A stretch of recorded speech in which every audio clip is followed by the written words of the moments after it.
Swedia terbongkar. Wanita cantik dan biasa mengejutkan yang tak pernah diduga orang asing. Dokumenter 4 kualitas Ultra HD. Nomor 10. Negeri tempat keteraturan bertemu alam liar.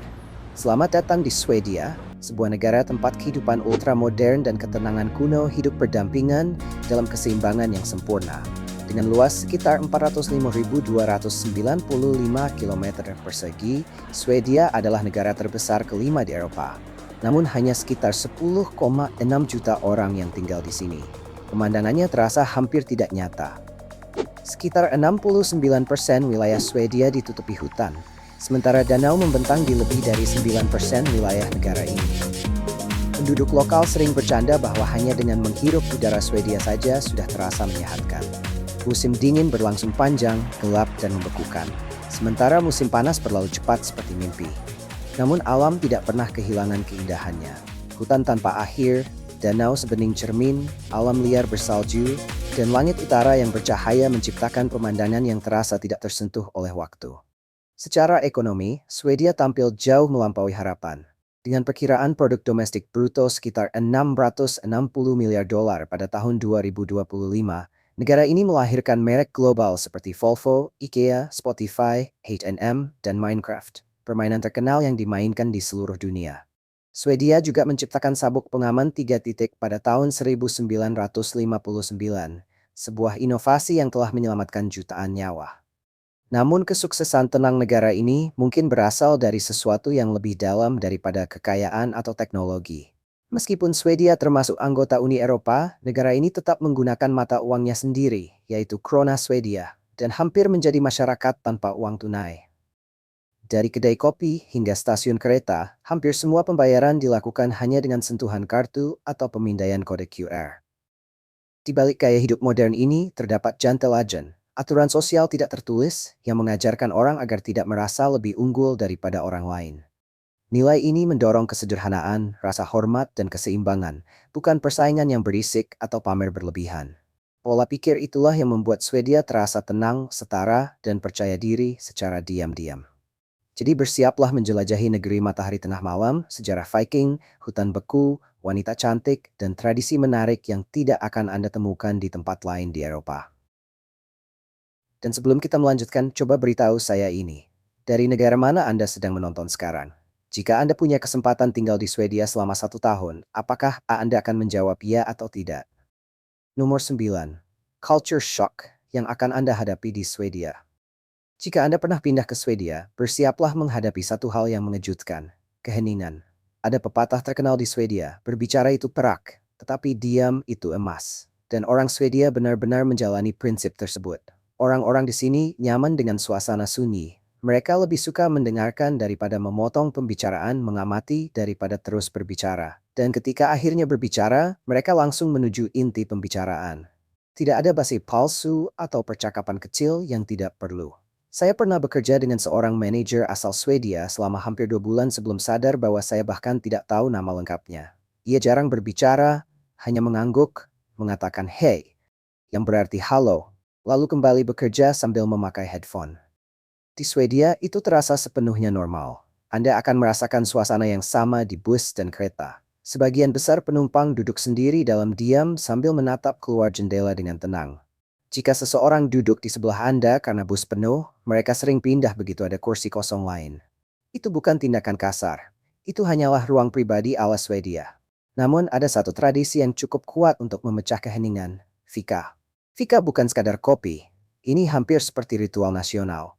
Berbeda dengan budaya kopi cepat di Amerika atau upacara minum teh formal di Asia, fika adalah tentang memperlambat hidup dan kembali terhubung lewat kopi dan roti kayu manis. Di dalam rumah orang Swedia, fika terasa hangat dan ramah. Di tempat kerja, tradisi ini hampir dianggap suci. Orang-orang berhenti sejenak bersama, minum kopi, berbincang santai, dan melupakan stres untuk beberapa waktu. Menolak ajakan fika bahkan bisa dianggap kurang sopan. Culture shock lainnya adalah betapa presisinya orang Swedia. Tanyakan kapan seseorang berencana bepergian, dan mereka mungkin menjawab, minggu ke-46, alih-alih November. Tanyakan ukuran apartemen, dan mereka langsung menjawab dengan jumlah meter persegi yang tepat. Bahkan usia terkadang bekerja secara berbeda. Orang Swedia yang lebih muda sering memberitahu tahun kelahiran mereka daripada langsung mengatakan umur mereka. Ketepatan di sini terasa seperti kebiasaan nasional. Ketelitian yang sama juga muncul dalam bahasa keluarga. Kakek dan nenek di Swedia memiliki sebutan yang sangat spesifik. Mormor untuk ibu dari ibu, morfar untuk ayah dari ibu, farmor untuk ibu dari ayah, dan farfar untuk ayah dari ayah.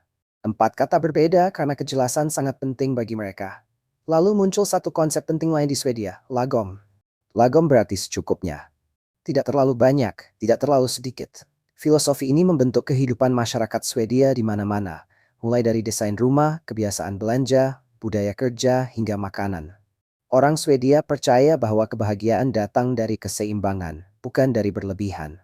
Bahkan bahasa mereka mencerminkan pola pikir-pikir itu. Anda akan sering mendengar kata tack, yang bisa berarti tolong maupun terima kasih tergantung nada bicaranya. Orang Swedia juga terkenal sangat jujur. Kadang bahkan terasa terlalu belak-belakan. Mereka menghindari pujian palsu dan juga mengharapkan kejujuran dari orang lain. Jika lapar, mereka akan mengatakannya. Jika menyukai seseorang, mereka mengungkapkannya dengan jelas. Pada awalnya, kejujuran itu mungkin terasa dingin. Namun begitu seorang warga Swedia mempercayai Anda, persahabatan itu sering menjadi sangat setia. Mereka mungkin tidak terus berbicara, tetapi ketika peduli, mereka benar-benar tulus. Dan meskipun terkenal disiplin, Swedia juga menawarkan kebebasan luar biasa melalui Allemansrätten, hak akses publik terhadap alam. Hukum ini memungkinkan orang berjalan kaki, bermain ski, berkemah, dan menjelajahi sebagian besar alam secara bebas selama mereka menghormati lingkungan dan tidak merusak properti pribadi. Dalam banyak hal, Swedia terasa tenang, disiplin, dan sangat seimbang pada saat yang sama.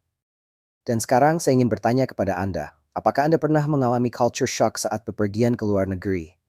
Kebiasaan paling aneh apa yang pernah harus Anda adaptasi? Nomor 8. Negara yang dikenal karena wanita-wanitanya yang cantik.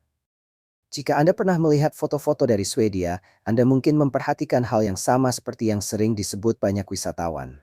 Orang-orang di sini sering terlihat seperti model dari majalah mode Skandinavia. Wanita Swedia dikenal karena kecantikan alami mereka, tubuh tinggi, kulit cerah, rambut pirang terang, serta mata biru atau hijau yang mencolok. Namun yang benar-benar membuat mereka menarik adalah rasa percaya diri, kemandirian, dan kepribadian mereka yang tenang. Swedia adalah salah satu negara dengan kesetaraan gender tertinggi di dunia, dan para perempuan tumbuh dengan belajar mengandalkan diri sendiri sejak usia dini. Banyak yang bepergian sendirian, belajar di luar negeri, membangun karier, dan dengan percaya diri membuat keputusan mereka sendiri. Kemandirian itu sangat mudah terlihat dalam budaya kencan di Swedia. Membagi tagihan dianggap normal. Wanita yang mengambil langkah pertama juga sudah biasa. Kesetaraan di sini tidak dianggap sesuatu yang istimewa. Itu hanyalah bagian dari kehidupan sehari-hari dan budaya modern Swedia. Pada awalnya, rasa percaya diri itu bisa terasa sedikit dingin bagi orang asing. Namun sebenarnya bukan karena mereka tidak ramah. Hal itu berasal dari pola pikir budaya yang disebut jantelajan, yaitu gagasan bahwa tidak seorang pun seharusnya merasa lebih unggul daripada orang lain. Karena itu, kerendahan hati sangat penting di Swedia. Sikap suka pamer, kepercayaan diri palsu, dan kebiasaan membanggakan diri biasanya tidak membuat orang terkesan. Keaslian justru jauh lebih dihargai. Perhatian sederhana, percakapan yang jujur, dan rasa hormat sering dianggap lebih berharga daripada hadiah mahal atau pujian berlebihan. Wanita Swedia biasanya lebih menyukai orang yang tenang, tulus, dan alami dibandingkan kepribadian yang terlalu mencolok atau perilaku yang terlalu agresif. Jika Anda mengunjungi Stockholm saat musim panas, mengajak seseorang untuk fika, menikmati kopi dan roti kayu manis adalah salah satu pengalaman kencan paling khas Swedia yang bisa Anda rasakan. Santai, hangat, sederhana, number 6. It's your thing to It is your trader Swedi. Secure, tulis angka 8 di kolom komentar. Nomor 7. Swedia harus mengimpor sampah. Setelah membahas gaya hidup Swedia yang tenang dan orang-orangnya yang menarik, sekarang mari beralih ke sesuatu yang jauh kurang glamor, sampah. Dan anehnya, Swedia benar-benar mengimpor sampah dari negara lain. Awalnya terdengar sulit dipercaya, tetapi sistem daur ulang Swedia menjadi begitu efisien hingga negara itu akhirnya tidak memiliki cukup limbah untuk menjaga pembangkit energinya tetap beroperasi. Rata-rata orang Swedia menghasilkan sekitar 460 kg, atau kira-kira 1000 pon, sampah setiap tahun. Namun jumlah itu tetap belum cukup. Karena itu, Swedia mulai mengimpor sampah dari negara seperti Norwegia, Inggris Raya, dan Italia. Setiap tahun, sekitar 1,4 hingga 1,6 juta ton pendek limbah tiba di negara ini. Dan bagian paling anehnya, negara-negara tersebut justru membayar Swedia untuk mengambil sampah mereka. Alasannya sederhana. Swedia mendaur ulang hampir semuanya. Sekitar 99% limbah rumah tangga digunakan kembali, didaur ulang atau diubah menjadi energi, sementara hanya sekitar 1% yang berakhir di tempat pembuangan akhir. Kertas, plastik, kaca, limbah makanan, bahkan obat-obatan yang tidak terpakai diproses dengan sangat teliti. Sekitar setengahnya menjadi bahan daur ulang baru. Sementara sisanya dibakar di dalam pembangkit besar pengubah limbah menjadi energi yang menghasilkan listrik dan pemanas bagi hampir 1 juta rumah. Di Swedia, daur ulang bukan hanya kebijakan pemerintah. Itu sudah menjadi bagian dari budaya sehari-hari. Anak-anak mulai belajar memilah sampah dengan benar sejak taman kanak-kanak. Truk sampah sering menggunakan biogas yang dibuat dari limbah makanan, membantu mengurangi polusi lebih jauh. Di kota seperti Stockholm dan Gothenburg, sistem vakum bawah tanah mengangkut sampah secara otomatis melalui pipa tersembunyi langsung menuju pusat daur ulang. Beberapa tempat sampah umum bahkan bernyanyi ketika orang membuang sampah, menjadikan proses daur ulang terasa aneh, namun menghibur.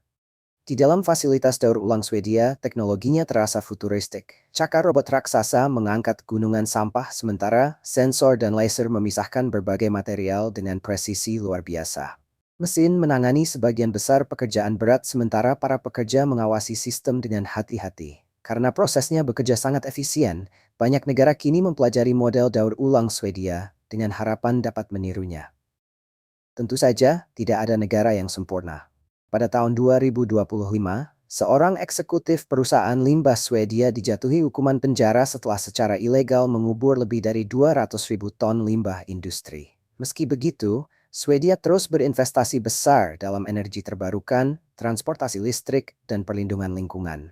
Dengan hutan yang menutupi hampir 69% wilayah negara itu, serta target nasional untuk menjadi netral karbon pada tahun 2045, Swedia tidak hanya mengelola sampah. Negara ini sedang mencoba merancang ulang masa depan kehidupan modern. Nomor 6. Makanan paling aneh di Swedia. Makanan Swedia mungkin tidak terlihat mencolok atau penuh rempah kuat, tetapi ketika berbicara tentang hidangan unik, Swedia benar-benar tahu cara mengejutkan orang. Mari mulai dengan makanan paling terkenal dan paling nyaman di negara ini, yaitu Swedish meatballs atau köttbullar. Bola-bola daging kecil ini biasanya disajikan bersama kentang tumbuk, saus krim gurih, dan selai lingonberry manis. Awalnya kombinasi ini terdengar aneh, tetapi perpaduan rasa gurih, lembut, dan manis justru membuat hidangan ini terasa sangat nikmat dan menenangkan selama musim dingin Skandinavia yang panjang. Masuk ke wilayah yang lebih aneh, ada blood pudding, puding darah tradisional yang dibuat dari darah babi, tepung gandum hitam, dan rempah-rempah.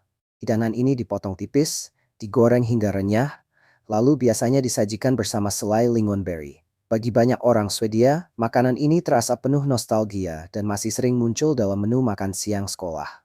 Klasik unik lainnya adalah lutefisk, ikan putih kering yang direndam dalam larutan alkali dan air hingga teksturnya menjadi lembut dan hampir seperti jeli.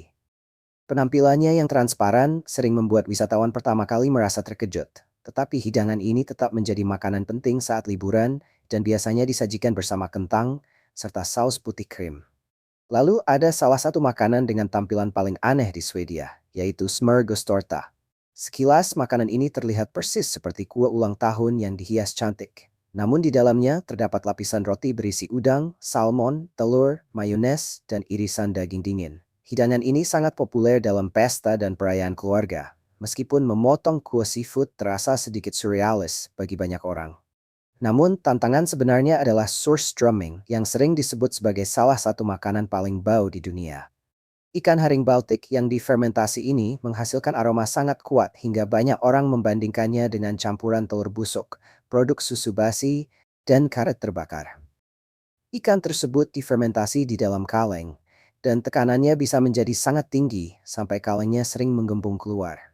Karena bau dan penumpukan gasnya, maskapai penerbangan bahkan melarang penumpang membawa surströmming ke dalam pesawat.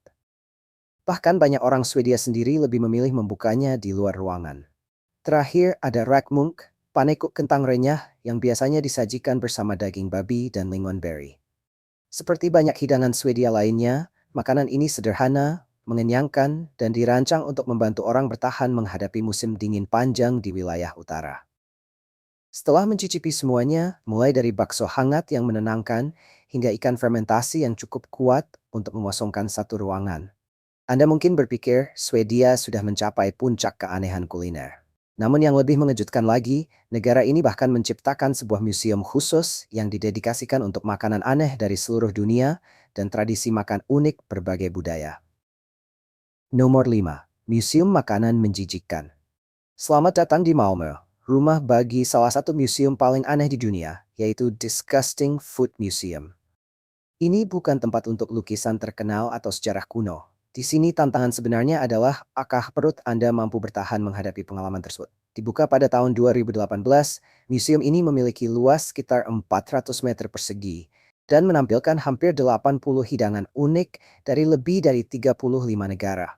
Semua makanan di sini memiliki satu kesamaan. Di suatu tempat di dunia, ada orang yang menganggapnya benar-benar menjijikkan. Dan ya, semua yang ada di dalam benar-benar nyata. Tidak ada pajangan palsu, tidak ada model plastik, dan jelas tidak ada belas kasihan bagi hidung yang sensitif. Museum ini dibagi menjadi beberapa bagian. Beberapa area memungkinkan pengunjung hanya melihat dan mencium aromanya, sementara area lain memberi kesempatan bagi tamu berani untuk benar-benar mencicipi makanannya. Menurut pendirinya, Andreas Ahrens, setiap hidangan dipilih berdasarkan 4 hal: aroma, rasa, tekstur, dan cerita budaya di balik makanan tersebut. Tujuan museum ini bukan sekadar mengejutkan orang demi hiburan. Sebaliknya, museum ini ingin membuktikan sesuatu yang lebih dalam. Rasa jijik sangat bergantung pada budaya. Apa yang terasa mengerikan bagi satu orang bisa terasa lezat dan menenangkan bagi orang lain. Saat berjalan melewati museum, hidangannya menjadi semakin aneh. Ada sup kelelawar dari Guam, wine bayi tikus dari Tiongkok, dan casu marzu dari Italia. Keju terkenal yang dipenuhi belatung hidup dan pernah disebut sebagai salah satu keju paling berbahaya di dunia. Pengunjung juga akan menemukan balut, telur bebek fertilisasi yang populer di Vietnam dan Philippines, tetapi ditakuti oleh banyak wisatawan. Lalu ada kiviak dari Greenland, yaitu ratusan burung laut yang difermentasi selama berbulan-bulan di dalam kulit anjing laut. Bagi komunitas Inuit, makanan ini adalah hidangan musim dingin yang sangat berharga. Namun bagi banyak pengunjung, aromanya saja sudah terasa tak terlupakan. Museum ini juga menampilkan makanan yang terasa normal di negara asalnya, tetapi aneh bagi orang asing. Root beer dari United States dan Vegemite dari Australia sering membuat wisatawan internasional bingung karena cita rasanya yang tidak biasa. Harga tiket masuk berkisar antara 75 hingga 80 krona Swedia, atau sekitar 7 hingga 8 dolar Amerika.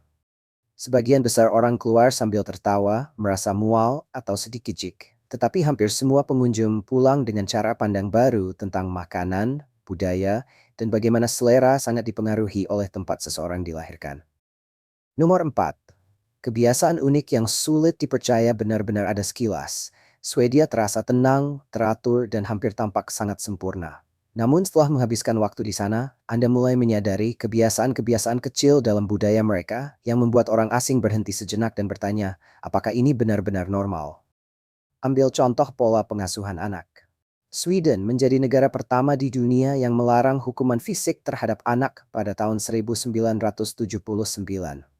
Bahkan cubitan atau pukulan ringan secara teknis bisa dilaporkan hingga hari ini. Alih-alih menggunakan disiplin berbasis rasa takut, pola pengasuhan di Swedia lebih fokus pada percakapan tenang, kontak mata, dan pemahaman emosional. Para orang tua sering berlutut agar bisa berbicara dengan anak sejajar mata, memperlakukan mereka dengan rasa hormat yang tidak biasa sejak usia dini. Negara ini juga berinvestasi besar dalam kesejahteraan anak melalui pendidikan gratis, layanan kesehatan, diskon transportasi, serta akses gratis ke banyak museum dan tempat wisata keluarga. Lalu ada tradisi Swedia yang cukup aneh bernama Lördagsgodis, yang berarti permen hari Sabtu. Sejak tahun 1950-an, anak-anak dianjurkan menikmati permen hanya sekali seminggu, biasanya pada hari Sabtu, setelah para peneliti menghubungkan gula dengan kerusakan gigi. Daripada melarang permen sepenuhnya, Swedia justru mengubahnya menjadi perayaan mingguan. Bahkan hingga sekarang, rata-rata warga Swedia mengonsumsi sekitar 15 hingga 16 kilogram permen setiap tahun, salah satu angka tertinggi di dunia. Beberapa hukum di Swedia juga terdengar cukup mengejutkan. Hingga Januari 2023, menari di tempat umum secara teknis memerlukan izin resmi, bahkan di dalam bar kecil dan restoran. Setelah bertahun-tahun mendapat kritik, hukum tersebut akhirnya dihapus. Perilaku sosial masyarakatnya juga bisa terasa unik bagi orang luar. Orang Swedia mungkin terlihat tertutup pada awalnya, tetapi begitu Anda menjadi bagian dari lingkaran sosial mereka, persahabatan biasanya terasa hangat, setia, dan bertahan lama. Pelukan umum dilakukan di antara teman dekat, dan di beberapa tempat, orang saling menyapa dengan 3 ciuman ringan. Hal lain yang mengejutkan banyak wisatawan adalah sikap santai masyarakat Swedia terhadap tubuh manusia. Di sauna, danau, dan ruang ganti, ketelanjangan biasanya dianggap sebagai sesuatu yang alami, bukan sesuatu yang bersifat seksual. Kenyamanan sering dianggap lebih penting daripada aturan kesopanan yang terlalu ketat. Sikap ini bahkan memunculkan rumor aneh di internet yang mengklaim bahwa orang Swedia jarang memakai pakaian dalam. Kenyataannya, budaya di sana hanya memandang pilihan pakaian sebagai keputusan pribadi, bukan persoalan moral. Lalu muncullah perdebatan viral Sweden Gate di internet. Banyak orang terkejut setelah mendengar cerita bahwa beberapa keluarga Swedia terkadang tidak mengundang anak tamu untuk makan malam bersama.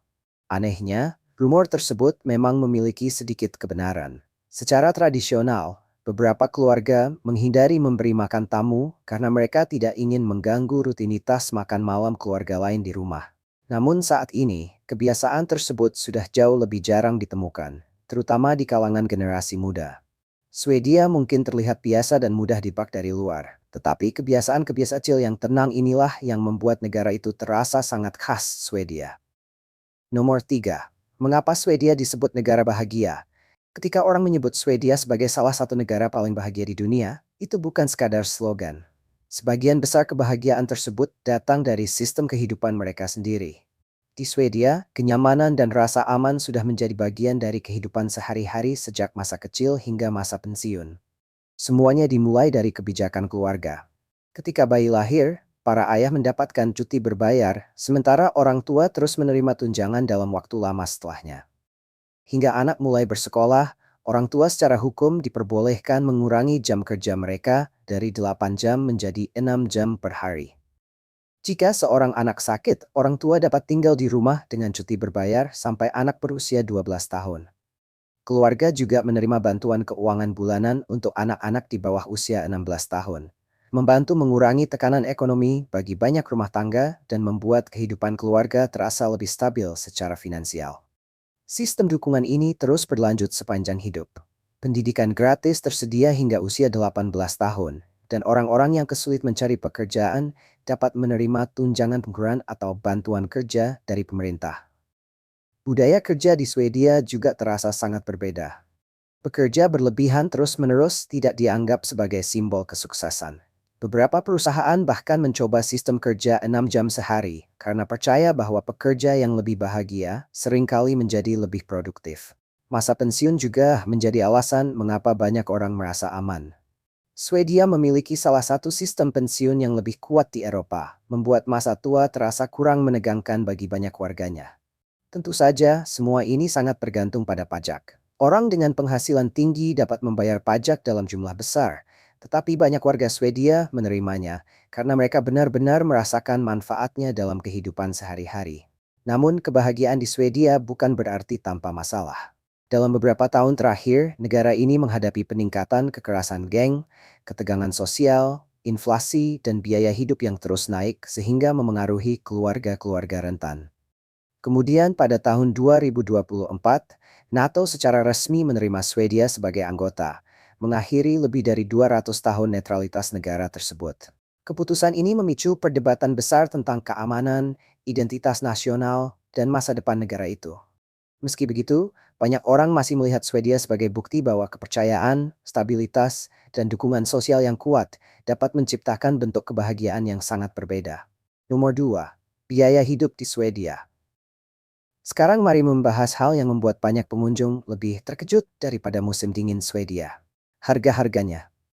Swedia secara rutin masuk dalam daftar negara termahal di dunia dan sejujurnya, reputasi itu sama sekali tidak berlebihan. Tempat tinggal biasanya menjadi pengeluaran terbesar. Di Stockholm, apartemen satu kamar tidur di pusat kota seringkali berharga antara 14.000 hingga 20.000 krona Swedia per bulan, atau sekitar 1.300 hingga 1.850 dolar Amerika Serikat. Kota seperti Gothenburg dan Malmö memang sedikit lebih murah, tetapi tetap terasa mahal menurut standar Eropa. Permintaan tempat tinggal juga jauh lebih tinggi dibanding jumlah yang tersedia, dan beberapa warga lokal harus menunggu berbulan-bulan bahkan bertahun-tahun untuk mendapatkan apartemen terjangkau melalui sistem antrean perumahan pemerintah dan daftar tunggu sewa. Belanja kebutuhan sehari-hari juga tidak murah.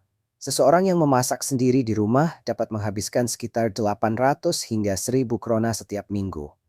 Makan di restoran pun cepat menjadi mahal. Makan siang sederhana dapat berharga sekitar 150 hingga 200 krona. Sementara makan malam biasa di restoran kelas menengah seringkali jauh lebih mahal. Minuman beralkohol terasa sangat mahal. Satu gelas bir di bar bisa mendekati 10 dolar Amerika Serikat.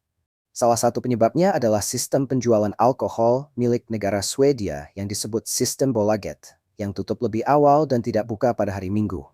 Transportasi terasa sedikit lebih masuk akal. Tiket transportasi umum bulanan di kota seperti Stockholm biasanya berharga sekitar 100 dolar Amerika Serikat dan sudah mencakup bus, kereta, metro, tram, bahkan ferry.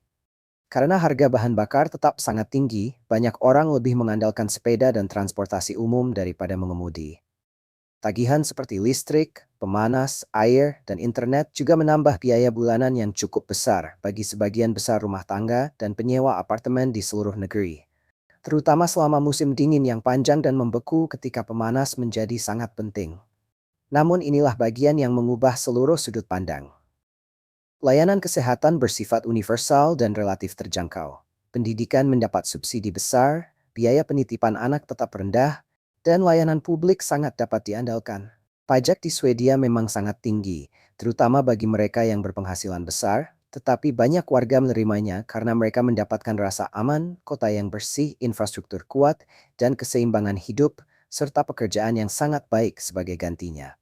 Dalam banyak hal, Swedia mengikuti filosofi sederhana. Bayar lebih banyak sekarang, lalu lebih sedikit khawatir di masa depan.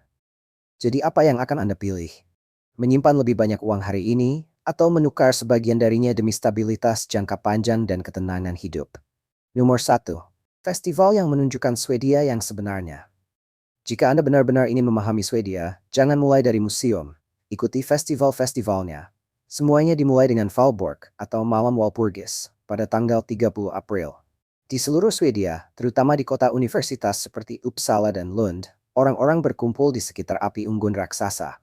Berabad-abad lalu, api itu dipercaya mampu mengusir penyihir dan roh jahat. Saat ini, perayaannya terasa lebih simbolis. Warga Swedia berkumpul untuk membakar musim dingin itu sendiri. Para mahasiswa merayakan dengan meriah, keluarga menyanyikan lagu tradisional, dan kerumunan menghangatkan tubuh di dekat kobaran api. Suasananya terasa dingin kacau, tetapi penuh kelegaan karena musim dingin akhirnya berakhir setelah berbulan-bulan cuaca gelap dan beku.